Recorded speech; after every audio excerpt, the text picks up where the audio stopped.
To the people, that's just the folks that are in charge. Not everybody else, like on the ground level. Some people don't care. Some people don't care. Okay, most people don't care. But they still go along with it because nobody wants to be the one who gets called out by the mean girls on Twitter that you're not, you're not in line with the wokest of the woke. So they get into, you're right, people don't really care. Yeah. But we've seen it too many times where they also don't want to stick their neck out. In a fiery and unforgettable moment, Bill Maher silences a woke guest after an outrageous comment sparks a heated confrontation. Taking control of the conversation, Maher refuses to let the woke narrative dominate, delivering a sharp critique that leaves viewers stunned. This explosive exchange is being hailed as one of the most powerful takedowns on Club Random podcast this year. As the debate over woke ideology intensifies, Maher stands firm, dismantling flawed arguments with his trademark wit and incisive commentary. Fans are calling this a must-watch for anyone who values logic and reason in the face of ideological extremism. Bill Maher's no-nonsense approach highlights his growing critique of woke culture and his determination to challenge bad ideas head-on. From his blunt comebacks to his relentless pursuit of truth, Maher once again proves why he remains a central figure in today's cultural debates. Don't miss this viral moment as Bill Maher delivers yet another iconic takedown of the unhinged woke agenda. Mine just sounds like John Mulaney, I guess. Okay, there you go. I mean, but so that's funny, and it is funny. I always laugh at it, but I can't. If I did a black voice, they'd be canceling me the next day. That's just like, really, you don't trust me. That's to the people. That's just the folks that are in charge. Not everybody else, like on the ground level. Some people don't care. Some people don't care. Okay, most people don't care. But they still go along with it because nobody wants to be the one who gets called out by the mean girls on Twitter that you're not, you're not in line with the wokest of the woke. So they get into, you're right, people don't really care. Yeah. But we've seen it too many times where they also don't want to stick their neck out. Right. Not that it should be something that requires that much courage, but I don't know if you saw Bobby Kennedy endorsed Trump. Yes. Right. Let me break this down because Bill Maher made a great point, and honestly it needs to be said. Picture this. Jay Farrowa, known for his comedy, does a proper accent in a movie.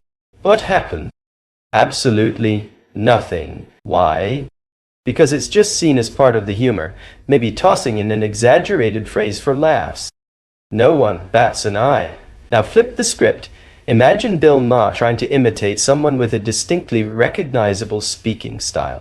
What's the reaction? He'd be cancelled, without a doubt. Not just called out, fully cancelled, 100%. And that's the reality we're living in. The double standard is crystal clear. Jay Farrowa doing an impression isn't controversial. It's just comedy.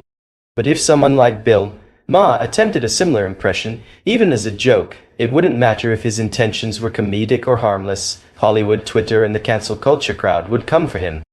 It's not about the act itself. It's about the power dynamics at play.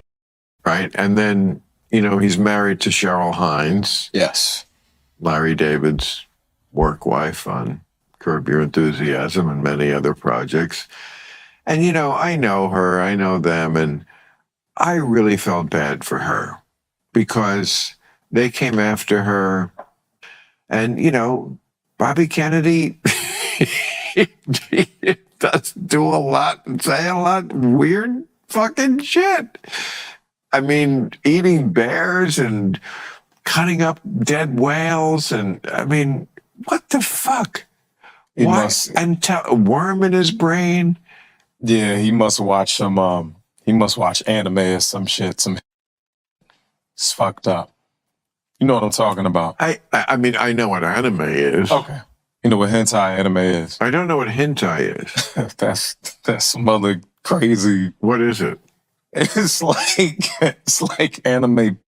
It's like fucked up shit. Like motherfucker tentacles and shit like that. Oh, okay, sure. Yeah, so he must be watching. He must be seeing some of that type of thing too. I remember reading something about that. The Japanese got into the tentacles because for some reason I think they were censored after the war, so that you couldn't show up. I didn't know that. I'm not sure I know it. I'm just saying I think I read that. But that makes sense to me. I feel like that does resonate, that there was some very strict laws about what you could show, and so that the tentacle became sort of a replacement for the Yeah. And then they got into it because humans are fucked up like that. They like octopus. That's what they like. Octopus. As opposed to octoroon. Octoroon, yep, which is 1/8, yep. And thank you, because that's a new word I've learned. I never heard of that. Well, Octoroon. We're going to have to find out how offensive it's going to be. But I meant no offense, and you took no offense, right? I didn't. No, it's historical. It's historical. It's a